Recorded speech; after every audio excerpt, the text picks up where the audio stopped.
Okay, so just before we begin on changing around our phase bass, I'm going to add in another variation of our distorted bass here at the very last group of 2 bars. So at the start here we've got our note bounces up to F on our keyboard, and then here it stops, and then here it goes up to F again. I'm going to add in another F here, and we'll just turn our snap on.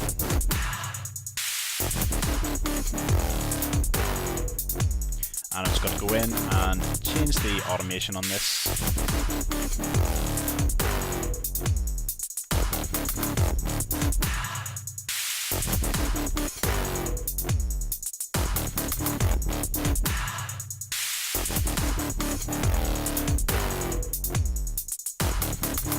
We're going to have it quite fast, so I'm going to bring our note up and I'm going to have it bending right the way up.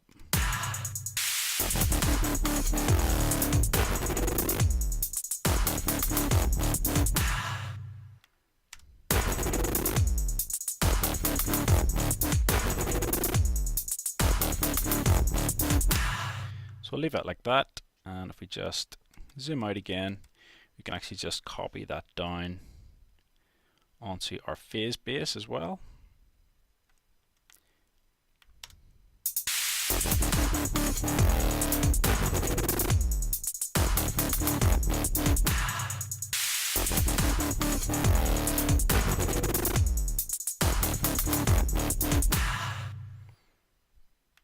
Okay, so we're going to go down to our phase bass now and add in a couple of wee extra parts. So at this second group of 2 here, so at bar 3 and 4, just loop that round by holding the or hitting the P key.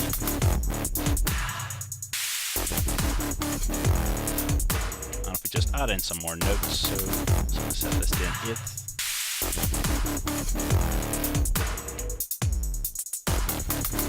So we normally go up to F, so we'll add in F. And we'll go down to F, octave below as well.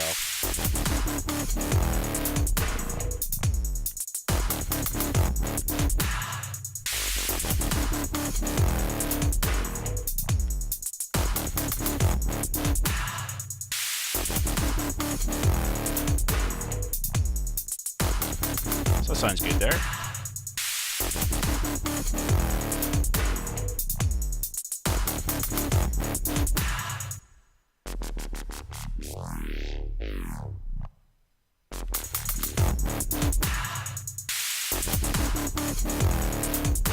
So what we can do with this phase bass is start to pan it around so that it's not just sitting in the middle of the mix.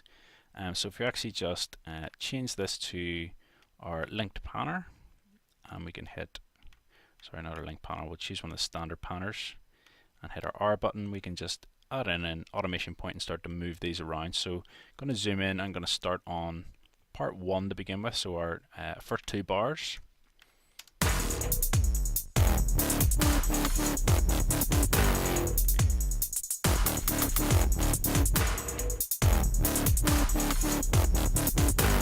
So I'm just going to pan this off to the left for the first initial bit, bring it back to the center, and then send it off to the left again, back to the center.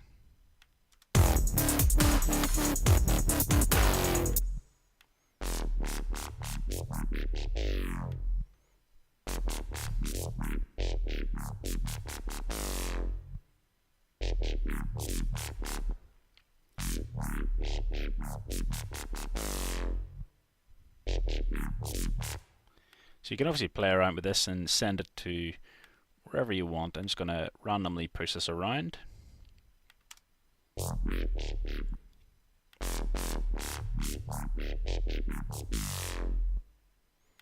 we have that one going off to the right. Make sure it's back in the center for the start.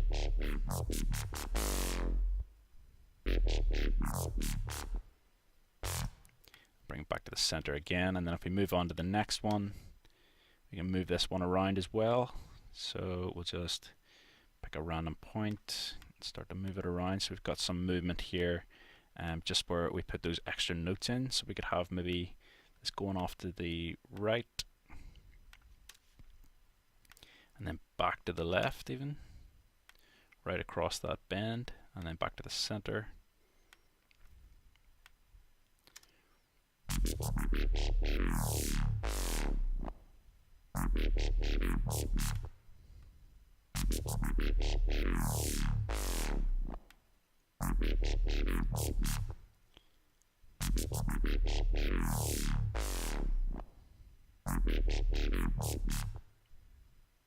And off to the left again, and then if we go over to the third part, let's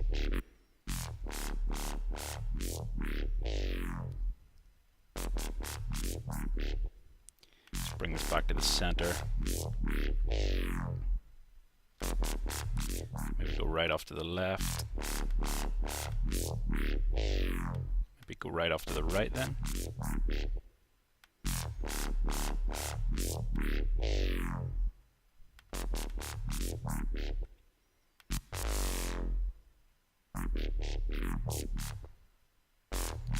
And then come back to the center for the final part.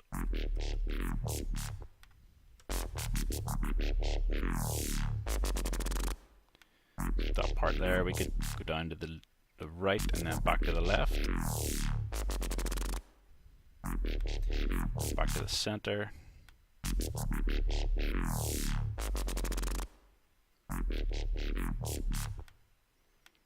And back to the right.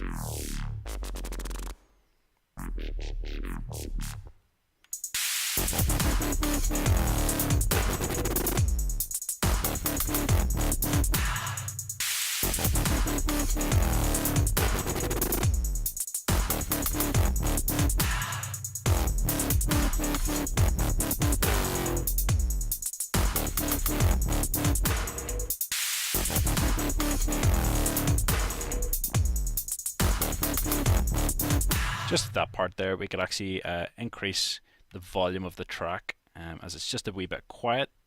So I'm just going to go in, let's do a bit of a boost across that, just that section, bring it back to normal.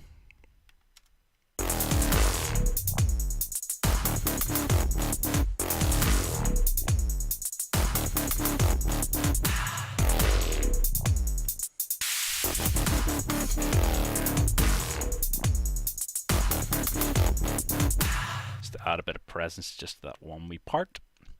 Okay, so that is pretty much that bass line then programmed in for now. In the next one, we're going to bring in a sub bass to give a real bottom end thud to the whole track.